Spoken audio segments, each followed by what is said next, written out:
Hi guys, কেমন আছো সবাই? তো আজকে আমরা এসেছিলাম একটু সন্ধ্যাবেলা বাইরে। ফার্স্টে আমরা একটা দোকানে এসেছিলাম যেখানে মিক্সির বাটিটা ঠিক করতে হয়েছিল, কারণ আমাদের বাড়িটা একটু খারাপ হয়ে গেছিলো।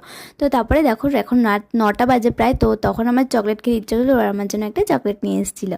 আর তারপরে আমরা গেছিলাম একটা ছোলার দোকানে ছোলা মাখা খেতে। সেখানে ছোলা মাখাটা আমি কোনোদিনও ট্রাই করিনি। ও আমাকে বলেছিল এই ছোলা মাখাটা খুব ভালো খেতে। আর জানো তো, কোনো কিছুই দোকানে ফার্স্টে ওর হাতে দিলে সেটাও আমার হাতে ফার্স্টে দেয়, জানো তো, এটা আমার খুব ভালো লাগে। তারপরে আমরা চলে গেছিলাম একটু বাদাম শেক খাওয়ার জন্য।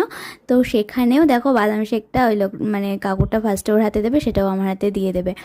আর এই জিনিসগুলো আমার খুবই ভালো লাগে। আর ও খেয়েছিল একটা হচ্ছে কুলফি, আর আমি খেয়েছিলাম বাদাম শেক। আর তারপরে আমরা খাওয়া দাওয়ার পরে একটা সুন্দর সন্ধে কাটালাম দুজনে মিলে।